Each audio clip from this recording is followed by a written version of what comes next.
Hello. Hi, everyone, and welcome to our webinar, From Turtle Island to Zion. I'm Nathan Elber, the host of the program. Our panelists are Colonel Hadassah Mara Cohn, United States Air Force retired, and Emily McDonald, a PhD student in American Studies at University of North Carolina, Chapel Hill. Colonel Cohn is a Lakota Jew.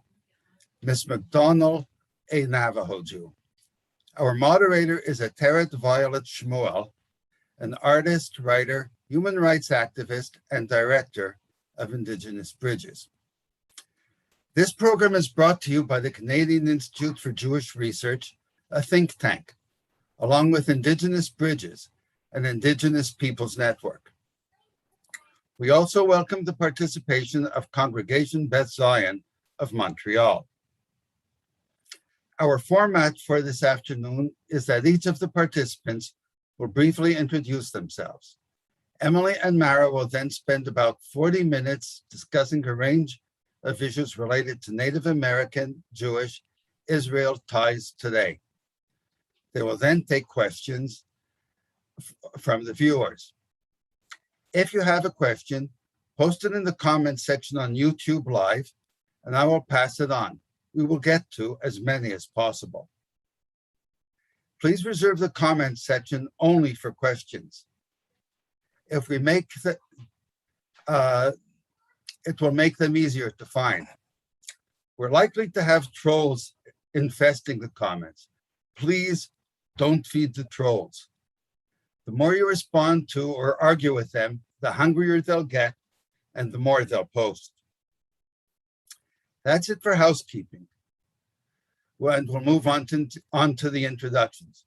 I'll go first, followed by Mara, Emily, and Ateret. Along with Machla Abramovitz, I'm the co-editor of the anthology Zionism, an Indigenous Struggle, published by CIJR and RVP Press. I'm a retired commercial real estate broker and anthropologist.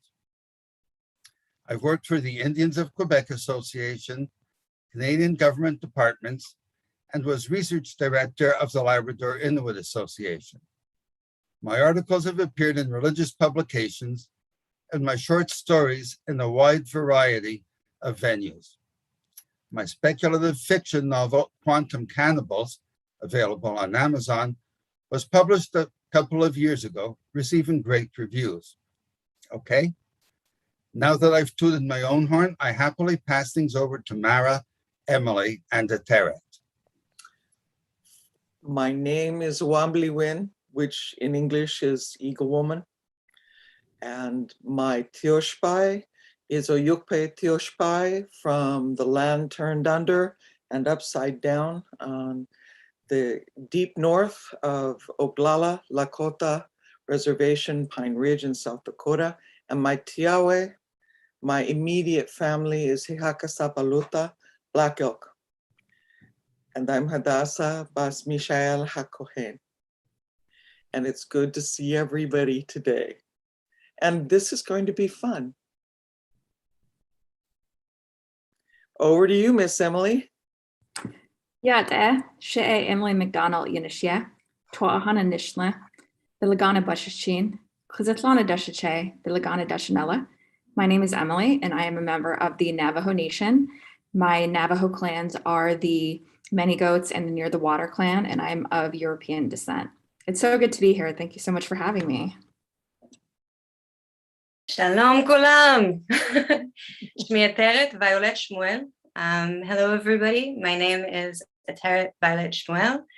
I am coming to you from Jerusalem. I am the director of Indigenous Bridges USA and the co-founder and co-director of Indigenous Bridges International. I am a lifelong human rights and Indigenous rights advocate, and among other things. And it is an absolute honor to be with you tonight.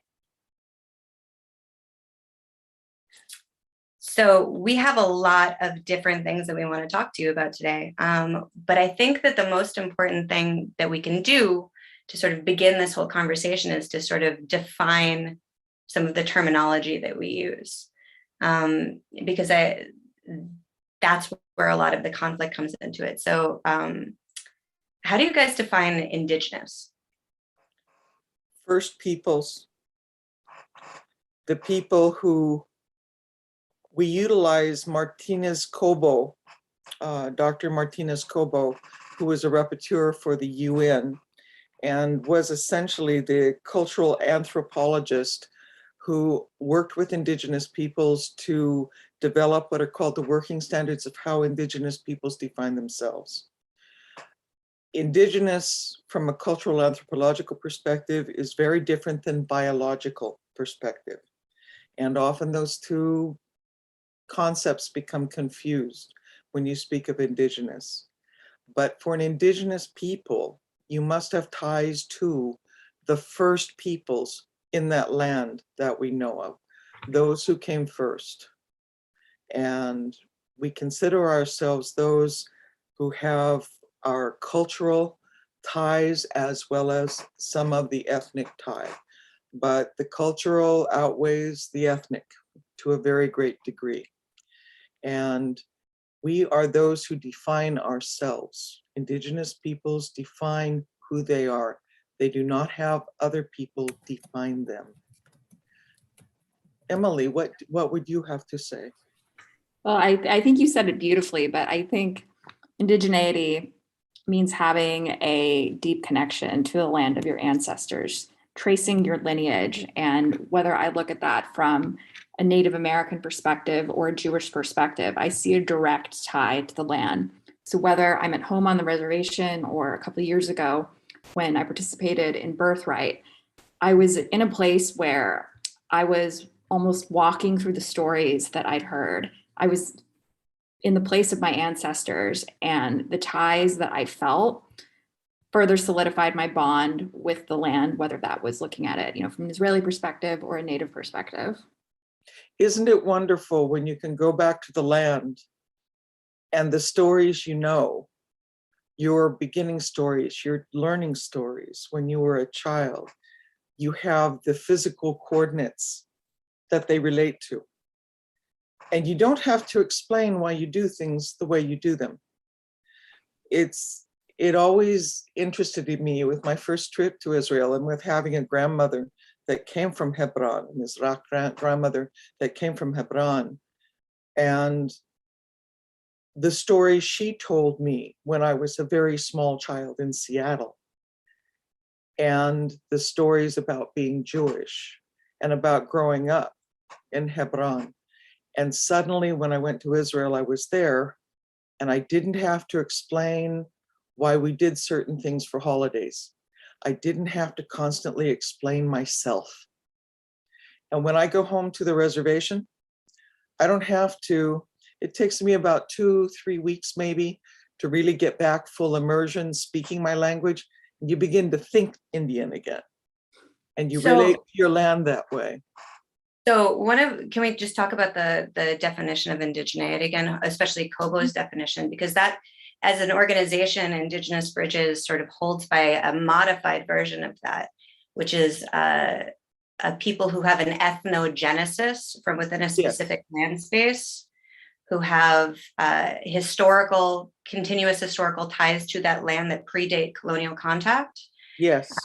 And there are also other like boxes that need to be ticked off in order to qualify. One is a unique language, dress, culture, and religious or spiritual framework that's tied into that people and that land.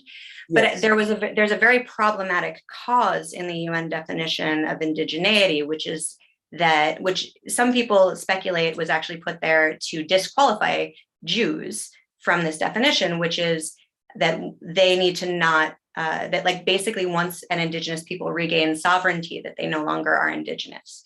Now, what do you think the ramifications of that are in general? Because I don't think people really talk about that enough.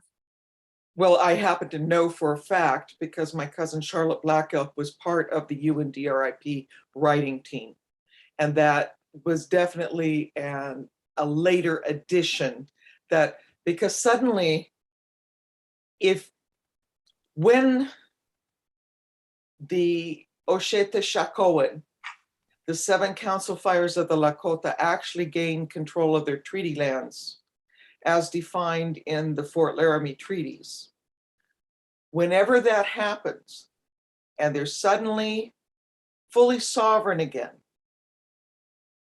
does that suddenly make them not indigenous to Right. North America, to Turtle Island? No, of course it doesn't.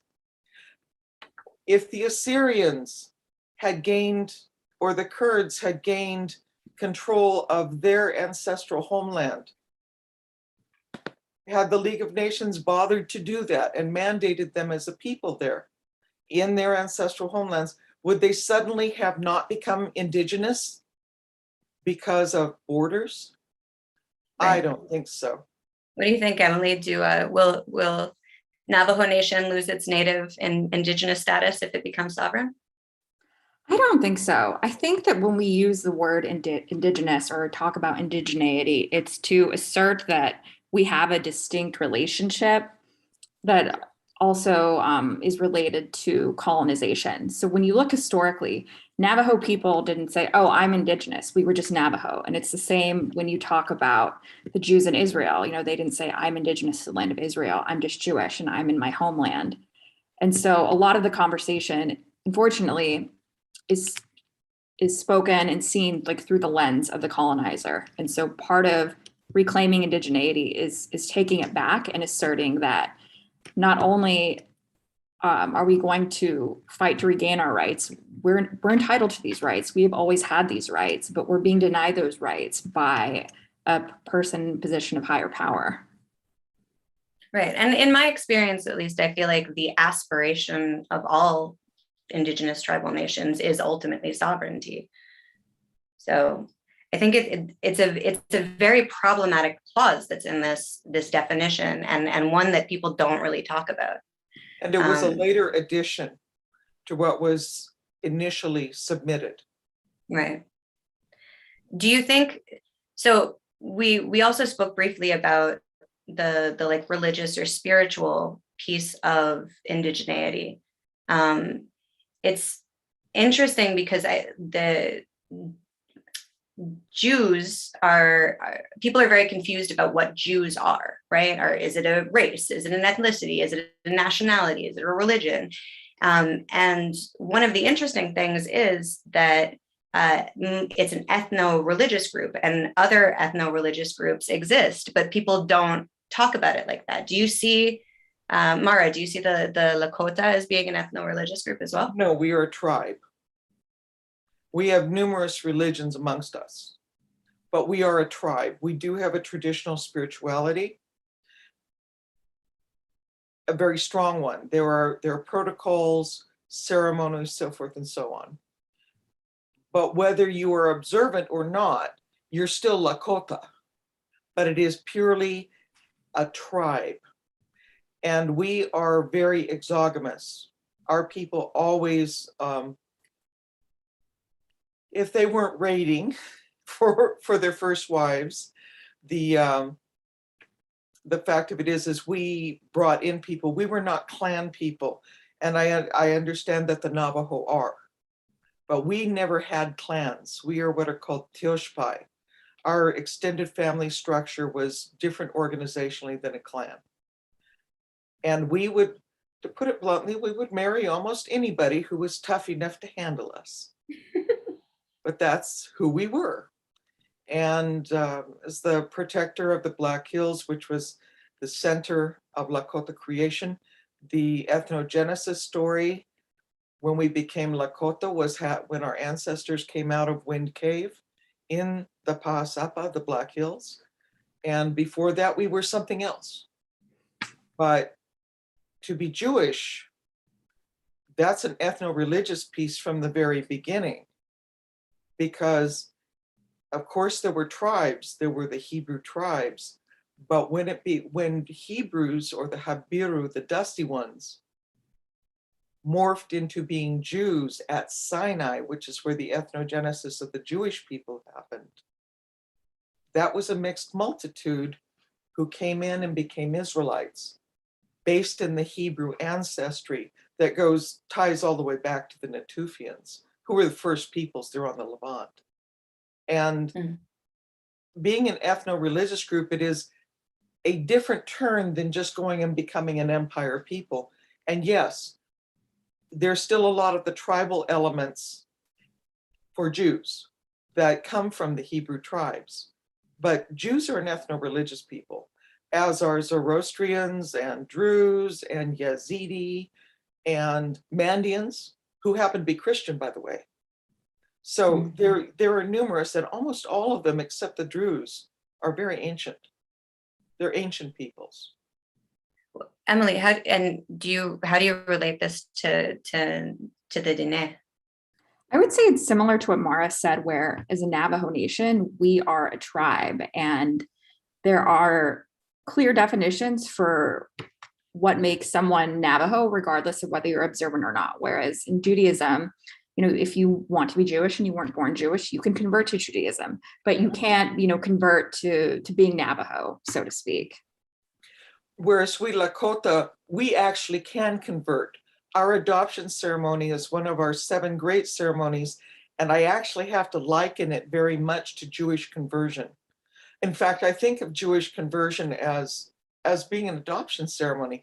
You have to learn lifeways, language, history.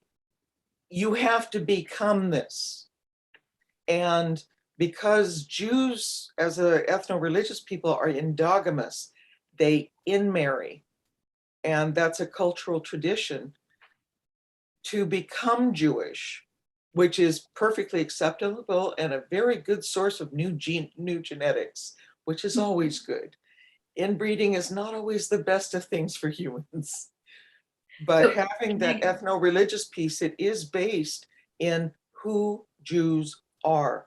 And the religious piece, the spirituality, is so huge that you must participate in that, unless you become non-observant. And how far in all the diasporas, and the 3 main diasporas of Jewish history, have non-observant Jews, or those who become very assimilated in whatever Galut culture, simply converted into those cultures, and they're no longer Jewish. They may have Jewish heritage. And we speak of people who have Lakota heritage, but are not Lakota. And do you have the same for your people, Emily? Where somebody has Navajo ancestry, but they don't know anything about being Navajo? Yeah, I would say it depends. So the way that it works, and this is like a whole nother discussion, is that you're Navajo based on the direct ties to your lineage. So that's like the community way of recognizing it, but there's also like a formal way through the state. When I say the state, I mean the United States, of being enrolled. And so that gets into like federal recognition of tribes and the whole debate about, whether that should still be used.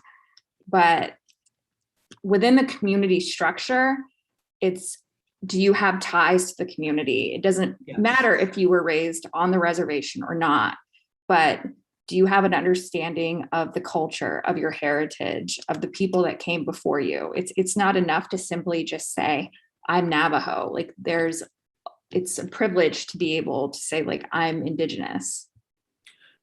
And it's always in reference to family. Mm-hmm. Speaking, so being able to say I'm Indigenous, I know that each of us occupy sort of a different space in our roles in the world and our communities. And I've seen from an activist's perspective that the word Indigenous is being co-opted and used as inaccurately as a piece of anti-Semitic propaganda. It is, and that's based in racism, quite bluntly. What do you mean? We have discussions about being enrolled. Mm-hmm. And in the process of colonization here, we had children taken, and it was part of the cultural genocide that was enacted here. But so you have people who have direct ancestral ties into the tribes who don't know who their families are, but they have blood quantum, sort of like a purebred horse. But as wards of the US federal government, when the first folks went around to say who was Indian and who was not, and who was owed such and such and who was not, and the BQ was set up, racism was very much a part of American culture. And that was used to define who you are by your race and by your percentages of race, which comes directly out of Europe. And frankly, as when I was growing up, obviously being mixed blood, my grandma told me, she said, what part of you is Lakota and what part of you is not? Do you have one arm that's Lakota? Or is it just one arm and one leg that's Lakota and the rest of you is Eurasian? No, you are who you are, and all of what you are is Lakota. You're one of ours. And because they claim me, I am Lakota. I am also Jewish by halacha. And those two different indigenous sets of people's rules accept me on both sides by birth and by family connection. I think I'm very lucky. We're lucky. We're lucky to have you. So you consider Jews indigenous? Absolutely. You're And descended. how do you Jewish feel? people are an ethno-religious people descended from the Hebrew tribes, the Habiru, the dusty ones. They were pastoralists. Avram was a Hebrew. He was a Habiru. He was the child of Terah and Laban, and that whole family structure. So the guy knew how to run herds across the great grasslands of Mesopotamia. This is not an easy thing to do, coming from ranching country and having followed behind the rear end of a cow myself. If you want to run herds and keep your family alive from the land between the two rivers, and you're going to go up to visit your relatives in what is now northern Syria, and then you're headed over near the Mediterranean coast, which is the westernmost portion, the Levantine portion of the Fertile Crescent, you have to have some skills. You So best know where the springs are. You best know what time of year. You don't like, how do you feel about the currently widely spread and accepted narrative in academia, in social media, in the news media, and in pretty much everywhere that Jews are white European colonialist settlers who have illegally stolen Palestinian land? How do you feel about that narrative? Palestinian is a nationalist identity that was developed out of Arab nationalism. My grandma was a Palestinian Jew in the Mandatory, and her family had been in Hebron since at least back to the end of the Babylonian captivity under Cyrus the Great. I think they were like in the second wave that came back, and they'd been outside of a few episodes of getting chased out. They always moved back to Hebron, the four holy cities, and they always knew who they were. Why would you consider them, yes, they're Eurasians, but why would you consider them Europeans? And what's interesting is, having been Ottoman citizens, having milk land in Hebron, which is the closest thing to fee simple land, and that having been provided to them by the Ayyubid Sultan Salah al-Din when he retook Hebron, when he first retook from the Crusaders. Why would I consider myself a European? You know, the majority of my Jewish family never went anywhere near Europe. There were some that got kicked out of Al-Andalus, Andalusia, with the Spanish Reconquista, but my Jewish family didn't live in Europe for the most part of Greece, on roads, and I had some, but we're Eastern Mediterranean, Middle Eastern. I had family in Iraq. And I'm sorry, that's not Paris. It's not Berlin.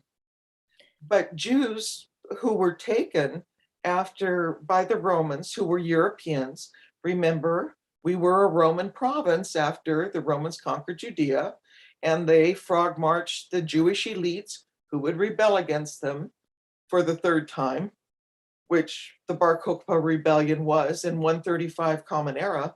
They frog marched the elites off to Europe via Italy. And we can see this in the genomic studies. We can actually trace what happened to those Jews coming up into Europe.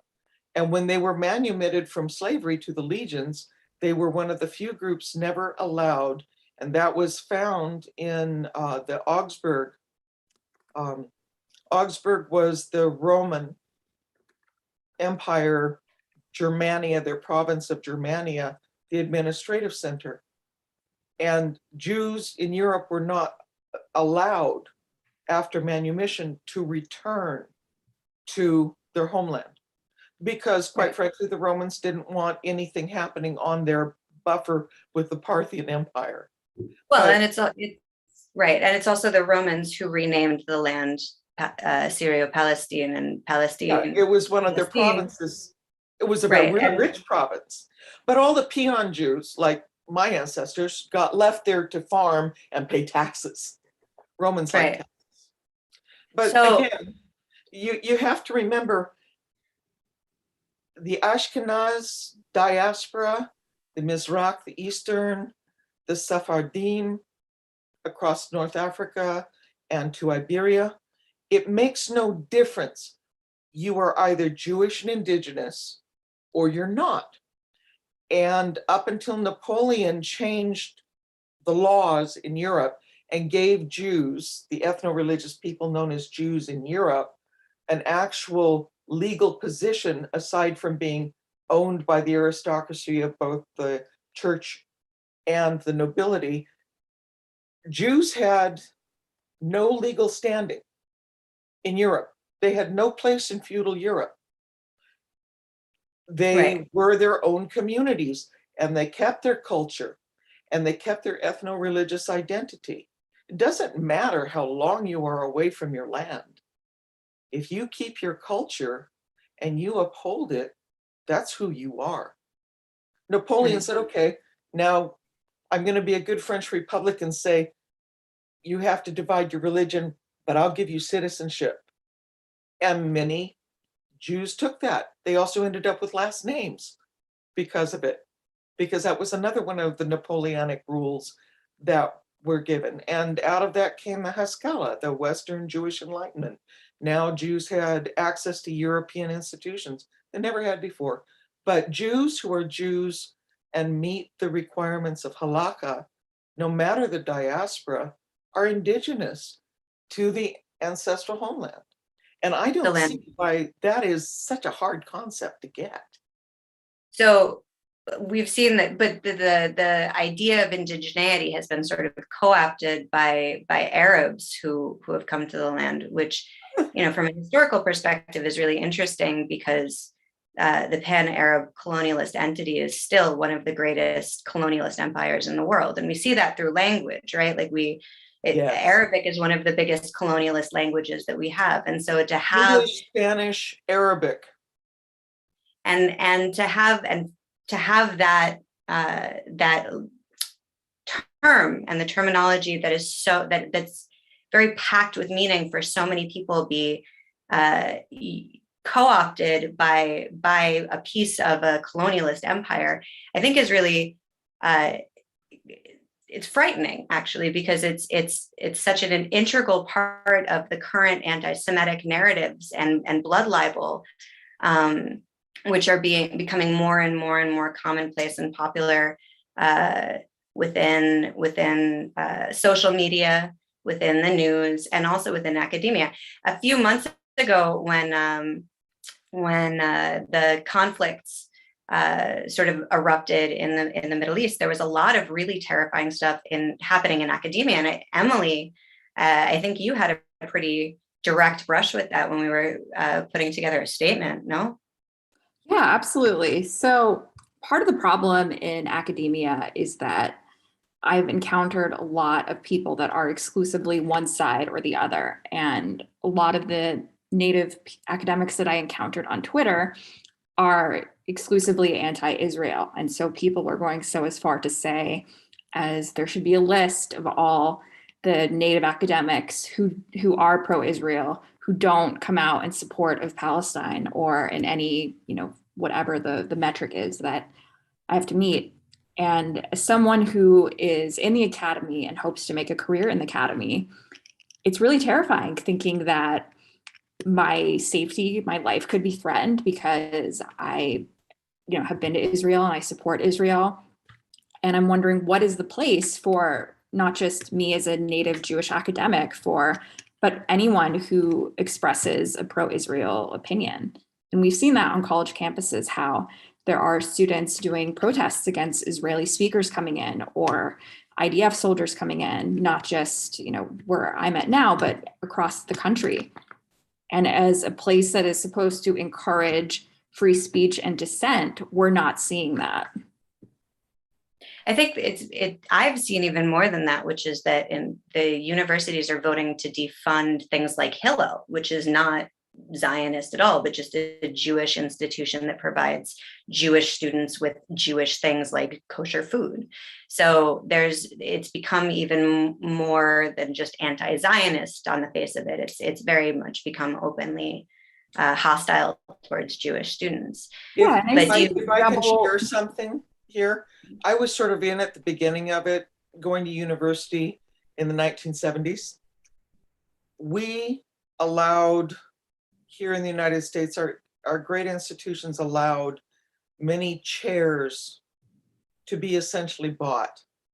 We had batches and batches of Gulf Arab students here who their countries were providing huge amounts of money to universities to bring in their students. Stanford was one of them.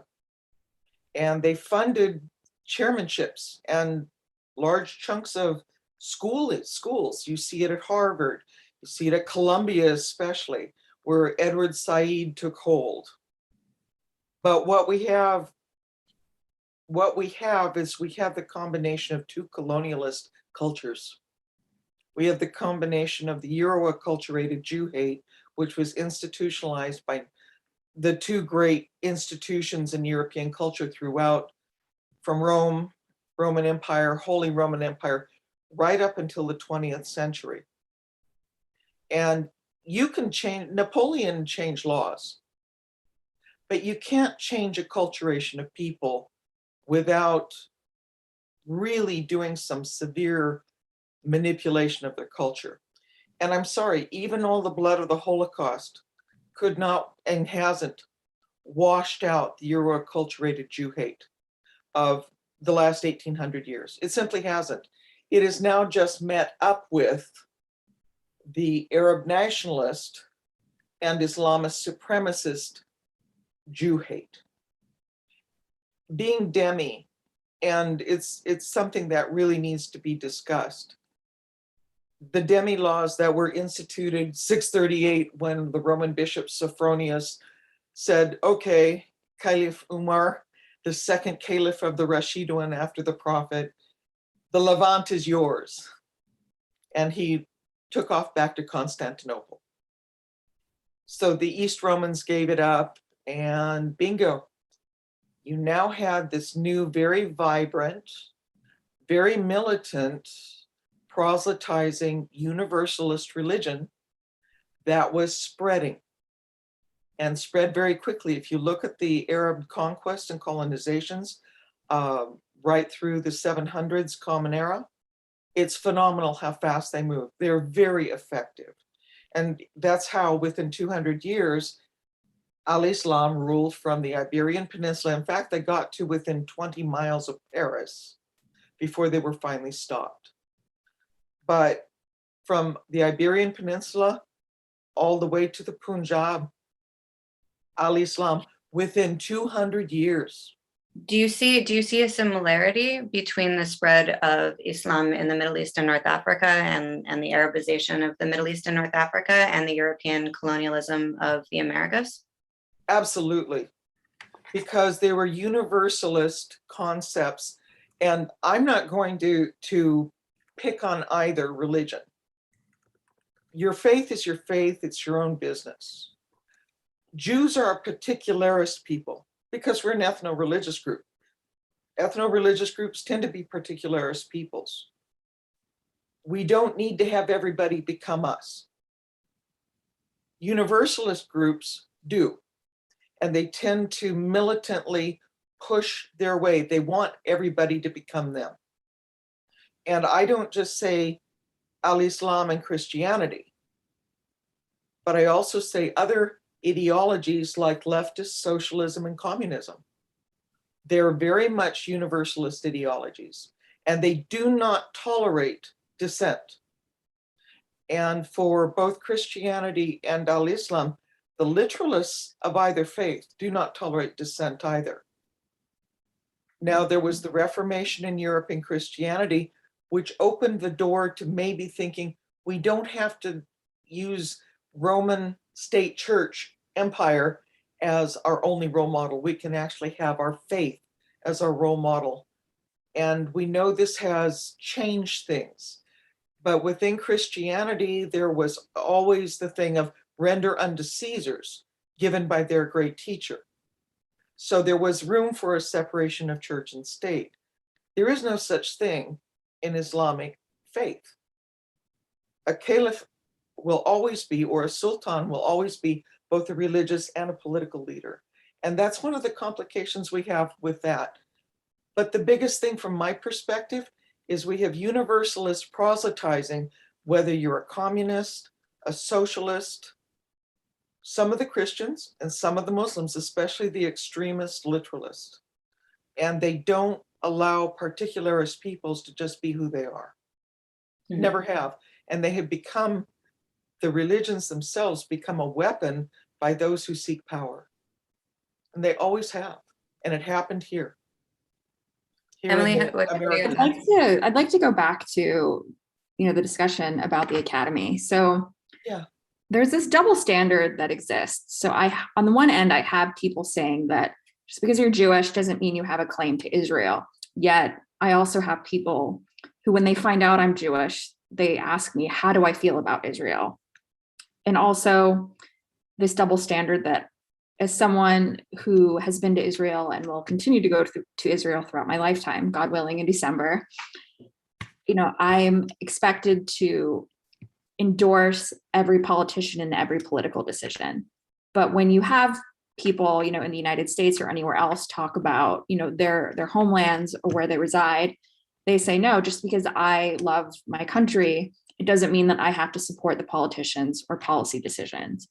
That same thing is not afforded to Jews. No, We're supposed it's to fit not. into a category, and we're supposed to, believe what people say that they think we believe.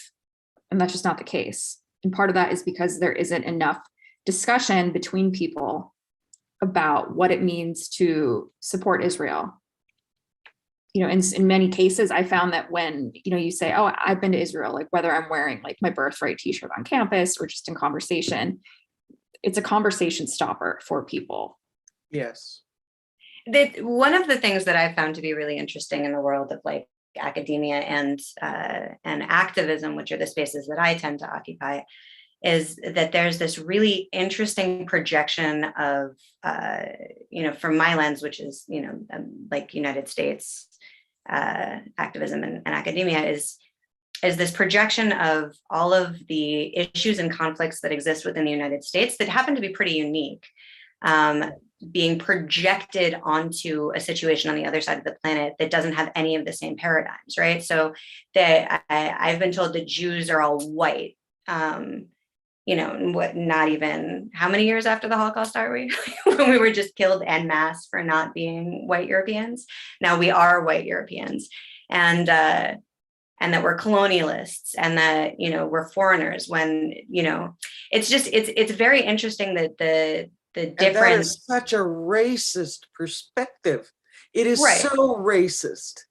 Right. Well, And if you have a black-white racial dichotomy that's rooted in white supremacy and the enslavement of Africans and the genocide of Native Americans, and you want to create a villain within the narrative of people who ostensibly care about like justice for the people who were enslaved and genocided, then you paint Jews in these brushstrokes of the oppressors, right?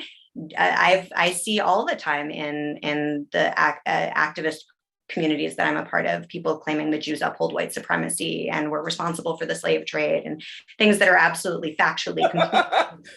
but then Part of you the also have to issue- realize North Americans aren't really good at history. They don't know the histories of their own land. And they certainly, and having been in the military for 25 years, US military, and having spent my time in what we congenially refer to as the sandbox, a number of military actions. My first one was Gulf One, and we moved on to a few others around Iraq, but I was there in Eastern Turkey in '88 as part of a medevac crew when we had Kurds streaming over the border from Iraq that had been gassed by Saddam Hussein and carrying their dead children in their arms and being butt stroked by the Turks there. And my Indian self could only feel what happened to the people who ran at Wounded Knee, which I grew up 2 miles away from. The women and children who had come through the snow, and then the Hotchkiss guns were turned on them. And I felt that for those Kurdish people then. And I did some stupid things which impacted my career, but I, as a moral human being, I will never regret. And it helped for the time I was there.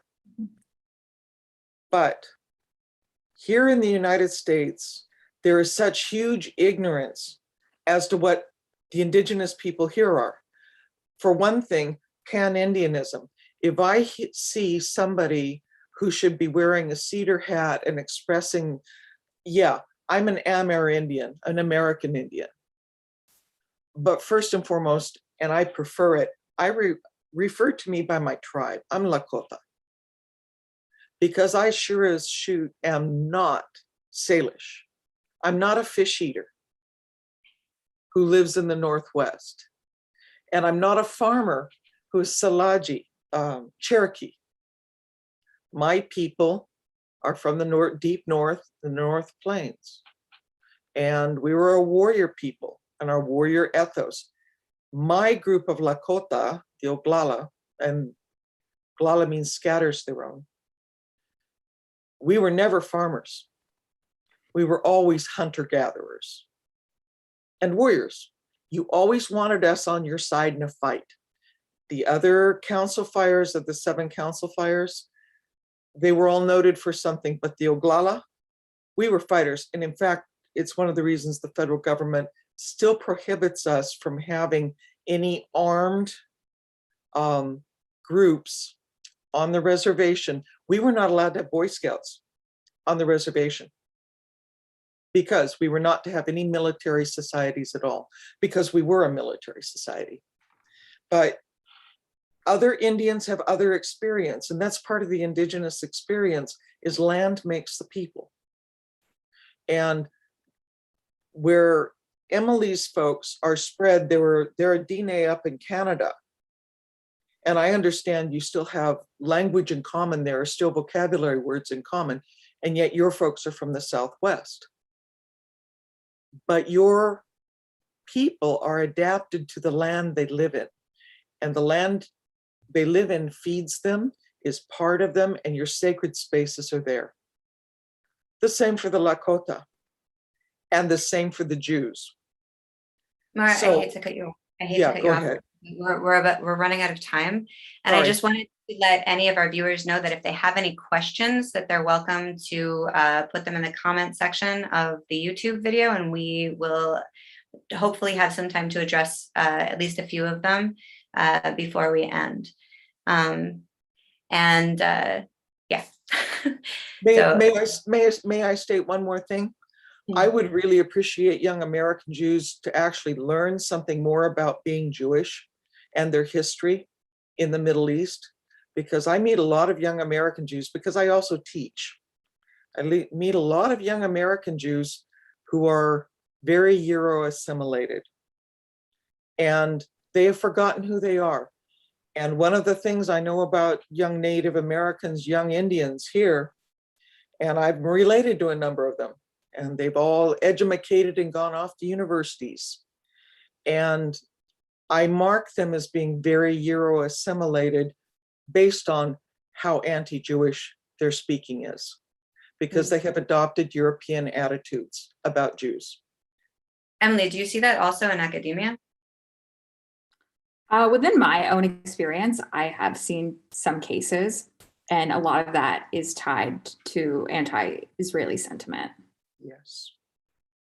Do you think that there's a difference between anti-Israel sentiment and anti-Semitism?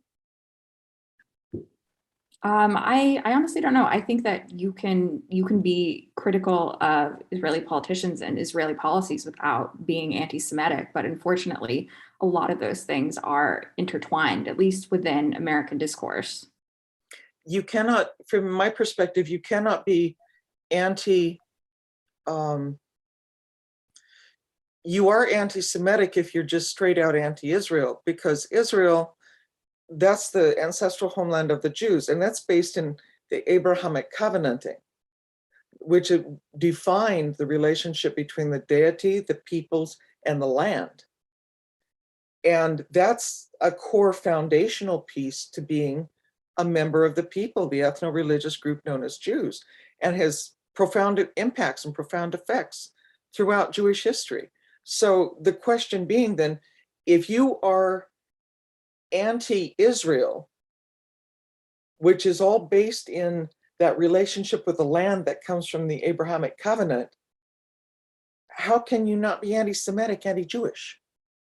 Anti-Semitic itself is a term developed in the 1870s for Jew hate. It was, I guess it sounded nicer, but it's for Jew hate. And so if you're manifesting Jew hate against the Jewish national homeland, how is that not anti-Semitic? Yeah, you can criticize any political body. And I mean, Israelis criticize themselves all the time and are constantly at each other's throats politically. But how could you say, when it's the core, one of the core pieces of the people themselves, how could you say that being anti-Israel is not anti-Semitic? Of course it is. This is not rocket science. Arabs and Arab culture, they have a genius and always have had for poetry and communications and language. In fact, Arabic poetry is some of the most wonderful in the whole world, and it doesn't translate to English well. But it is a sad thing to me that this gift for language has often been turned against. We are related. We are cousins.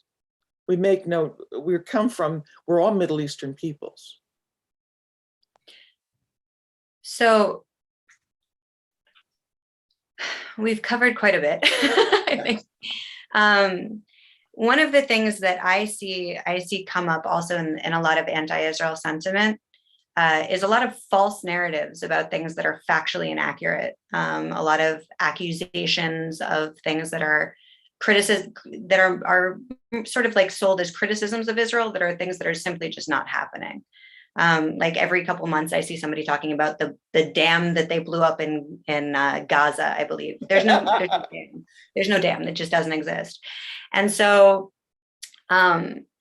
when you're saying things like that, and you're saying like, no, I'm not against Israel, I'm just against people blowing up dams, and being like, clearly that's very problematic, because it's not based in reality. It's based in blood libel, which is, Yes. False narratives about people with the express intent to drum up hatred and ultimately violence against those people. Yes. And those are things that happened also to the Native American communities, no? Those are that anti-Native propaganda was pushed far and wide. And I think that a big piece of what I hope to accomplish through Indigenous Bridges and through all of our efforts is really creating awareness within our communities about the issues that one another faces and figuring out concrete ways to stand up for one another and to show up for one another. And there's a lot of issues that our communities are facing at the moment. Like right now, we've, I would love to hear a little bit from you guys before we start fielding some questions, but the recovery efforts on the grounds of residential schools has just started. Emily, could you say like a couple words about that? About residential schools? Mm-hmm. What specifically about residential schools? How has the recovery effort impacted your community? Like what has that felt like? What has the experience been? It's resurfaced a lot of trauma. I wouldn't ever say that like that trauma has ever gone away, because it's passed on, through intergenerational trauma.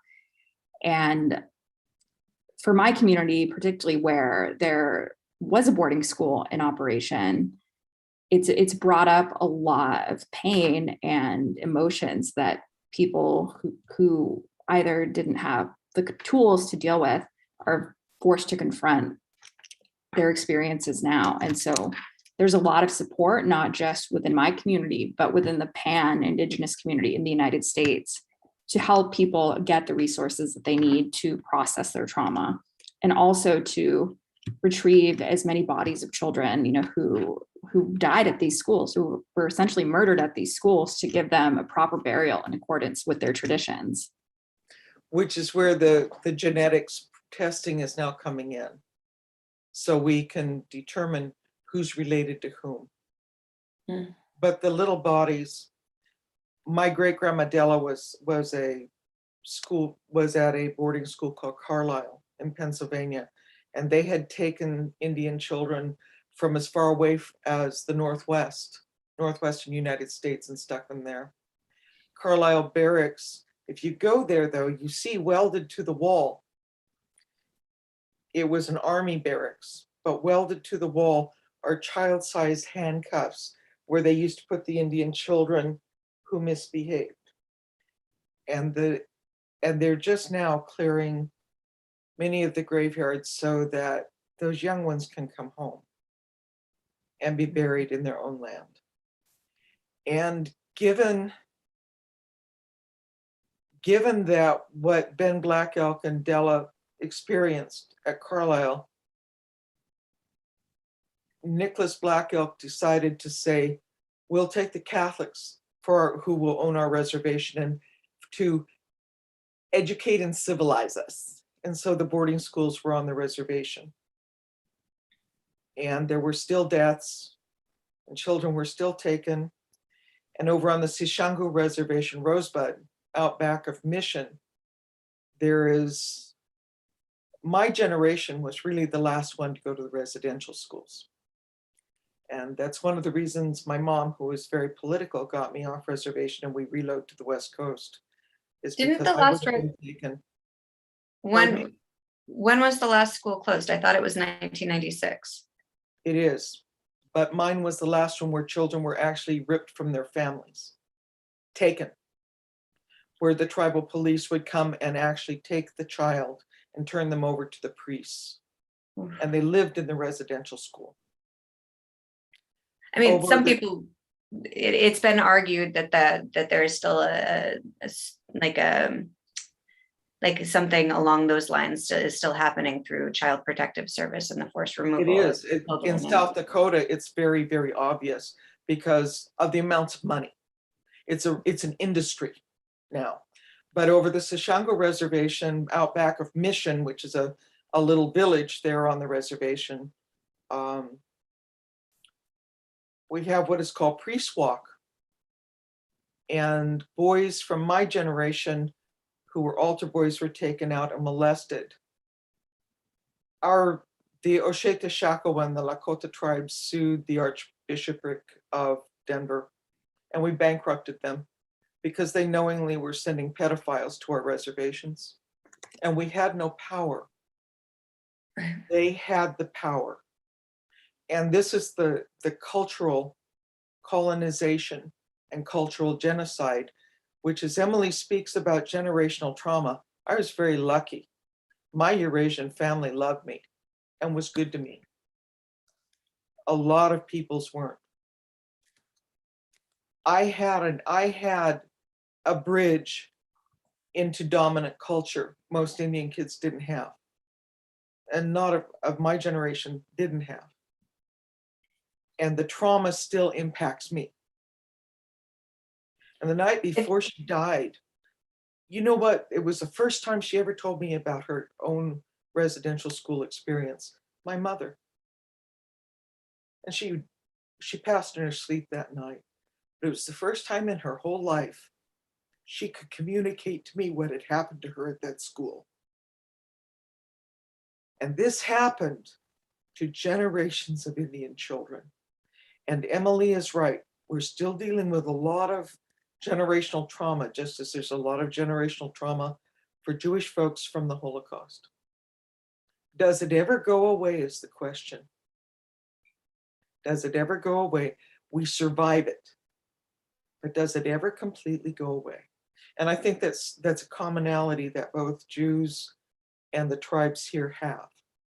It's a part of our collective history and our collective memory. Yes, yes. And it is something we do experience. And because of my age group, I did experience it heavily. So Not as badly as many. Yeah, we have another board member on our Canadian team who is a survivor himself, Robert Garson. So I hate to stop this conversation where it is, because I think it's extraordinarily important. And I think there's such a lack of awareness, and I really want there to be more, and I really hope that we can create more. So I want to figure out if we can continue this conversations like another time and delve a little bit deeper. But we are getting a bunch of questions coming in. And before that, I kind of wanted to just pull it in a little bit, because we just touched on something that's really important and a big piece of all of our work, which is intertribal solidarity and support. Right? You were talking about the intergenerational trauma, and is it going to heal? And I think that we really are uniquely positioned as Jews and Native Americans to be able to, because we both have experienced such intensely painful and horrific things, and also there are beautiful pieces of our culture and society that are also very similar. Yeah. And so being able to show up for one another, and support one another in a multitude of ways, including the healing this intergenerational trauma, is a really incredible potential benefit of our community partnerships. Emily, as a member of the Diné people, there has been a lot of collaboration in Navajo Nation between Jews and Native Americans. Do you want to talk a little bit about that? Yeah, so pre-COVID, actually, the Navajo Nation president, Jonathan Nez, went to Israel. It was a trip that he paid for out of his own pocket. And he met not just with like religious leaders and politicians, but with the community. And he saw it as a cultural exchange. And one of the things he said in an article that was written about him is that the way that the Jews have returned to their homeland is very similar to the way that the Native Americans have returned to their ancestral land. And one of the things that I foresee personally, this is just me speculating, that will be like further explored is a collaboration on agricultural technology. So where I grew up, it's a lot similar to the environment in the Negev, and water is very important in the desert, as we all know. And so post-COVID, it'll be interesting to see how these relationships further develop as more intercultural collaboration is pursued. But that trip, even though it was a private trip, was met with a lot of hostility from Navajo people who felt that the president was visiting like a colonial regime, when, through my perspective, I didn't see it as such. I saw it as two nations who have a similar history and particularly a similar history of persecution were coming together to collaborate on how they can continue to rise and help each other. One of the key things with any form of reconciliation, though, that for the tribes here, it's not just a personal perspective, I've heard it from many tribal leaders, is that there has to be truth. It's not just a narrative. You have to face the objective truths of what is and what has happened. And you cannot build a positive relationship on a pack of lies. And I think that actually applies to what has happened to the Israeli situation, because there's now been so much lying. And people have begun by repetition, and not knowing their own history, they have begun to believe their lies. And now we have a couple of generations that actually believed a narrative of Arab and Arabicized people they even talk about like Arab Jews. Well, there's no such thing as Arab Jews.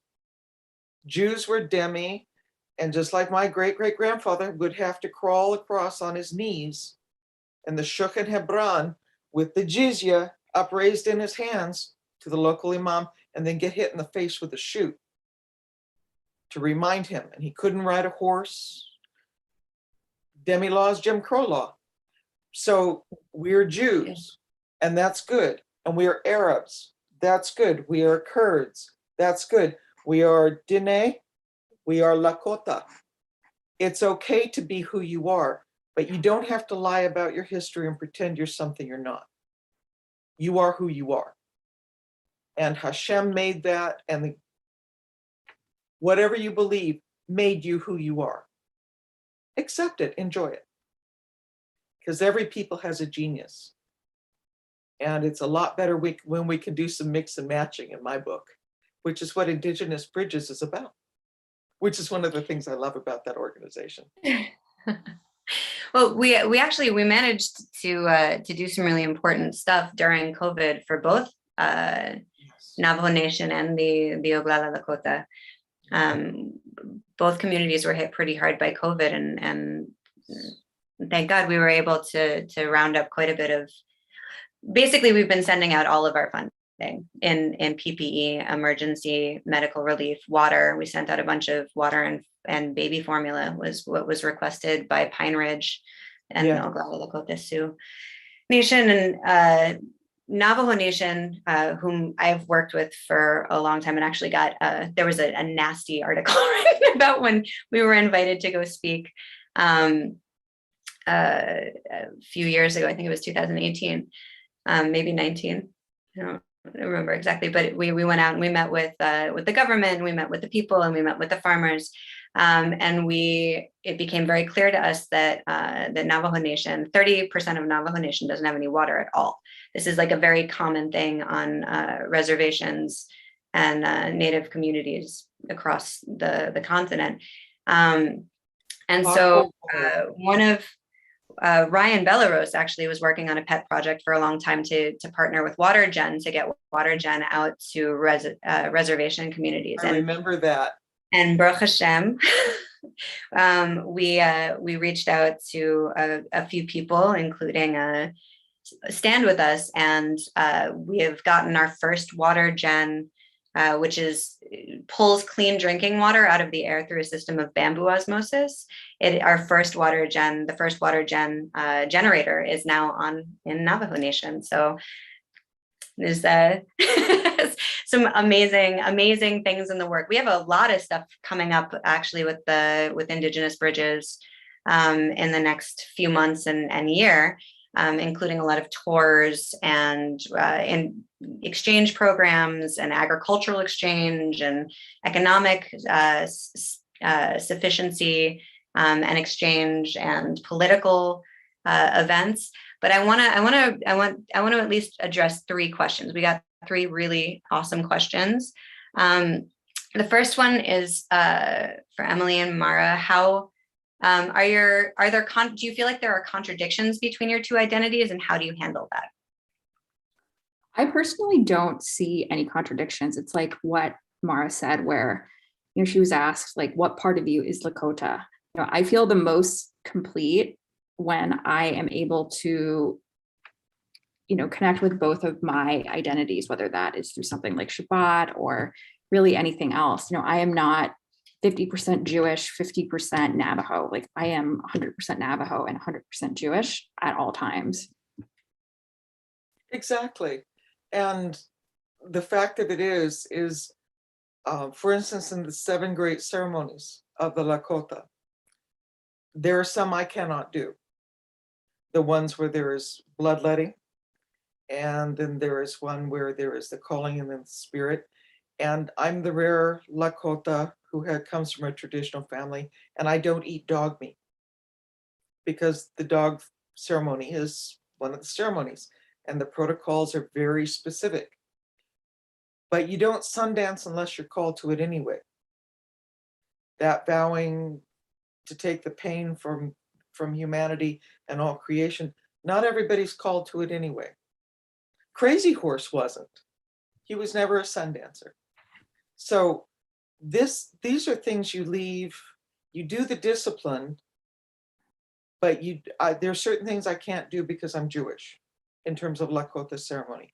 But I can support my family members who are traditionals in that.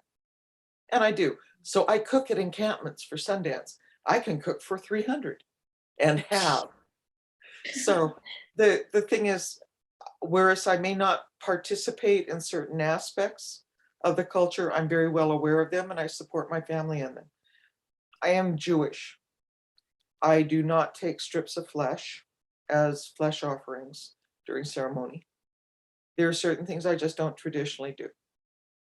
And I know her folks have entirely different ceremonies, and some you can participate in a lot of them.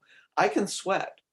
I can go into sweat lodge in Nipi and not violate Jewish law because it's not any sort of worship of anything. It is a ceremony to cleanse yourself, like going to mikvah. And in fact, there's an awful lot of similarities in how ceremony and observance work for my folks. But my folks are actually very open about people who are not traditional spirituality all the way. I have fasted in support of Lakota ceremony, but then I fast as a Jew as well. So to be Lakota and to be Jewish is not a huge jump, because it's still, when you're doing these observances, keeping kosher in all ways, what you're mixing with your clothing, what you're putting in your mouth.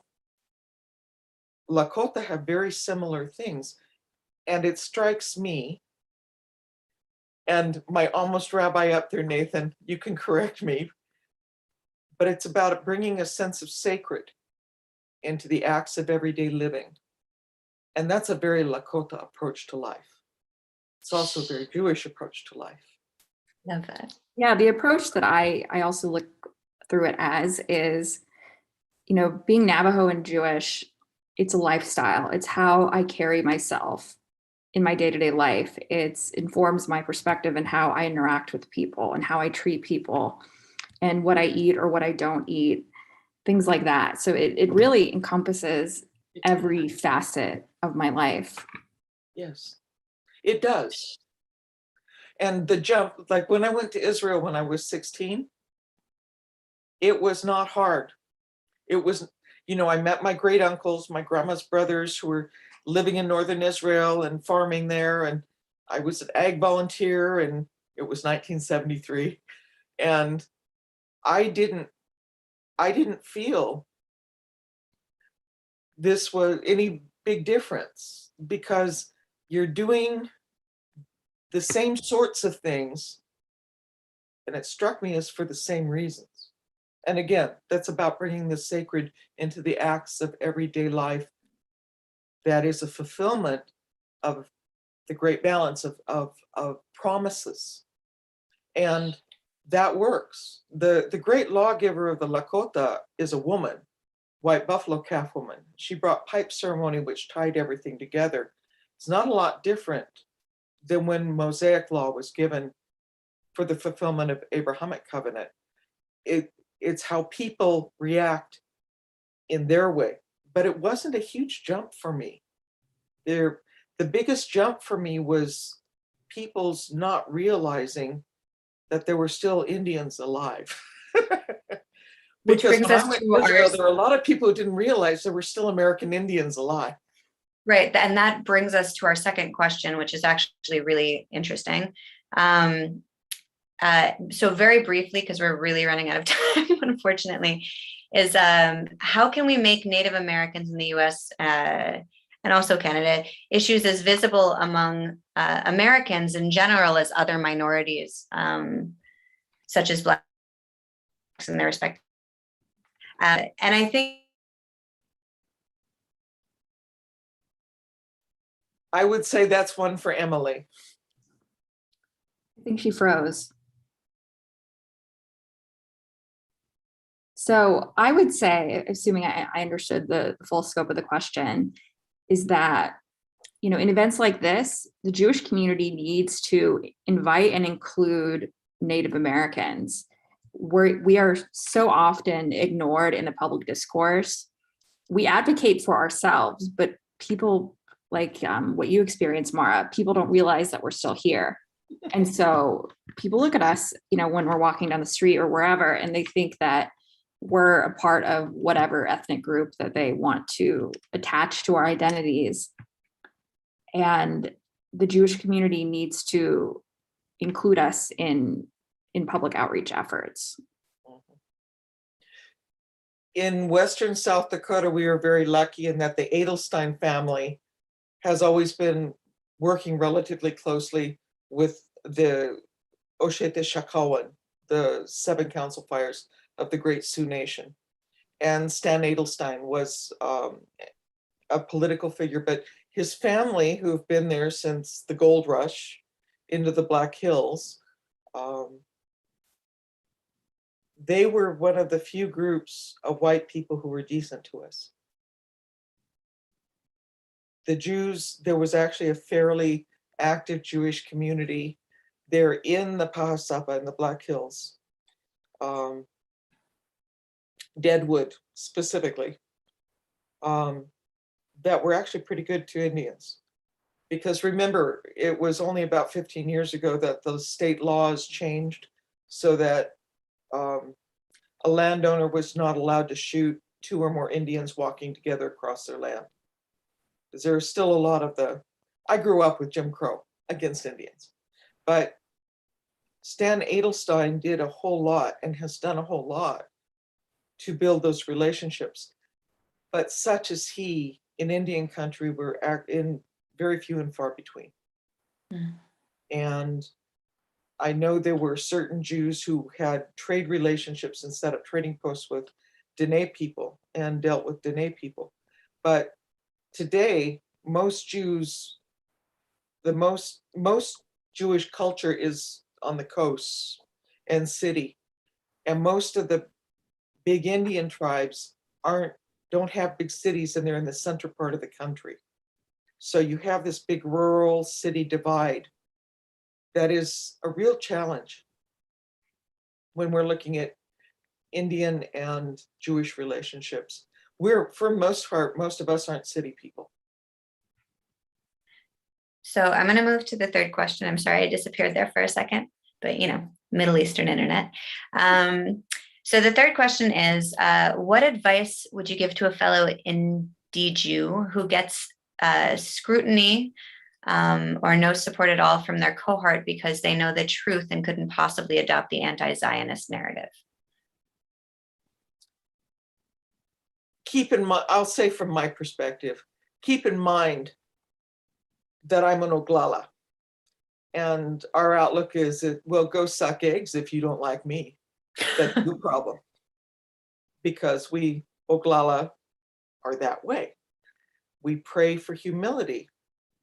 all the damn time because we don't have any. So the issue there that I would give is you be true to your own truth that you know is right. That's part of the great balance. You know who you are, you know the truth, speak the truth to any lie. Be prepared to pull a knife if you have to. But point being, Love you. your truth is your truth, and you have the objective facts on your side. Do you accept a bunch of lies? Do I think all white people stink? You know, I grew up with that white people smell bad. Do all white people smell bad? No, only the ones who don't take a bath, which sadly back in the 1880s was too true too often, which is when that began. But I don't tolerate it now. And I won't say that white people are bad and they all smell bad and they're all guilty of heinous crimes when they aren't. There is no one alive today who butchered Indians at Wounded Knee. Nobody. There are none of the soldiers left alive who ran those Hotchkiss guns. And I'm not going to hold people that had nothing to do with it responsible for what happened there. I do hold people responsible if they have benefited by it. Mm. But I cannot tell you with greater strength. And this is, I was a woman in the US military making a career of it. I've been on the wrong end of the stick in a lot of places and questioning who I was and what I was there for. Back when I went in the military, it was like, oh, you're here husband hunting, or you're a whore, or you're a lesbian. And that was difficult when it was, I'm a military career officer and my business here is to take care of people as a nurse. It was rough. Now my daughter's is a academy graduate and a C-130 pilot. Because generationally, we've always served. Lakota thing. But the thing that you have to remember, and this is to the person who did the question, you be true to the truth. And you be willing to take criticism, but by God, if you're right, you're right. And don't let anybody make you feel bad about yourself. When they hold up a picture they've painted to you and say, oh, this is a mirror. No, it's not. You know it's right. Live it, do it, be it. You have nothing to apologize for. Emily, you occupy these identities in academic circles as a Native woman. How do you deal with this, and what do you recommend?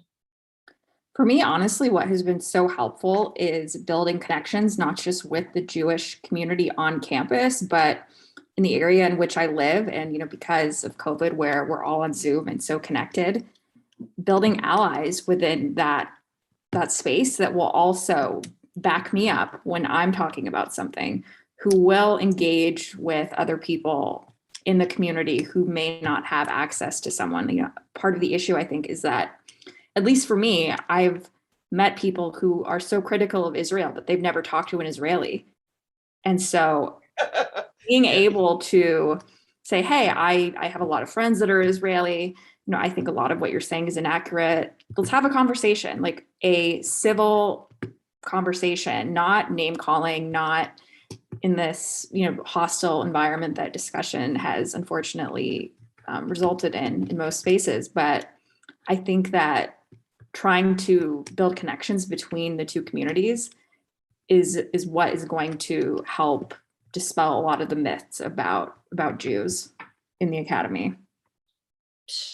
I agree. I think it's incredibly important to create real connections. And I think that a big piece of that is also creating awareness within the Jewish community of the issues that the Native communities are facing, so that they can show up and they can become a relevant force of good within Indigenous rights in the United States, and therefore have some, like have a space to talk about their own issues. I think that's a really important thing.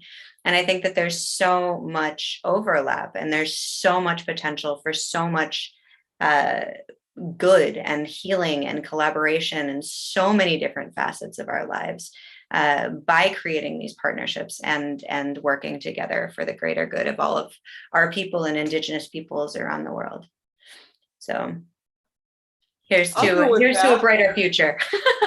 And We've been going here for an hour and a half, and there's so much information and so much wisdom, I think, coming out here. We could probably go for another hour and a half easily and keep on learning new things, but it's 1:30 in the morning in Jerusalem.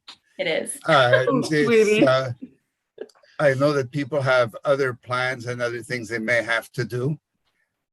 Thank you, Mara. Thank you, Emily. And thank you, Teret, for a fascinating and informative program. Thank you as well to Jeff Bornstein for the technical assistance. CIJR Toronto, under Alan Herman and Doris Epstein, played a huge role in organizing today's program. Thanks as well to our audience for participating. If you have a question you would like to discuss further with any one of us, please use the contact page on the CIJR website, www.isranet.org, specifying the name of the person you'd like to reach. We'll do our best to forward your inquiry to the appropriate person. If you'd like to learn more about CIJR programming, check out our Facebook page and website.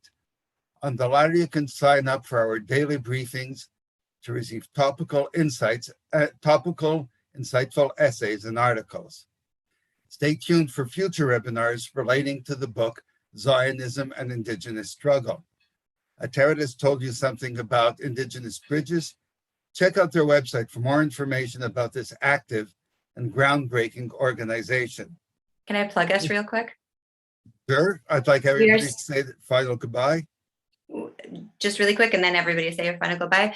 Indigenous Bridges is still fundraising and sending out emergency relief for nations hit really hard by COVID. If that is something that you feel like you can contribute to, it is desperately needed. These are communities that were struggling even before COVID with lack of resources, lack of water, lack of medicine, and COVID has really been very, very devastating for a lot of people economically and, health-wise.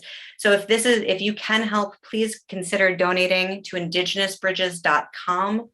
Indigenousbridges.com. All of our donations are going to emergency relief. Okay. Emily, would you like to say any final words before we end this? I would just like to thank you, CIJR, excuse me, Mara and Teret for this incredible conversation. And I feel really blessed to be here and in community with such incredible people. Well, I've already said enough. I want to thank Emily for her patience. I'm the older generation. We had to pick up weapons to fight for who we were. Emily has the challenge of her generation, of our young generation of American Indian people. And honey, I will pray for you every day with what you're facing, both as a Jew and as an Indian woman. Thank you. Unfortunately, the war has gone from fighting with weapons to fighting with words and ideals. And yes. In the Academy, I hope to fight proudly. Yes. Well, no, I back you for what that's worth. Thank you. Teret?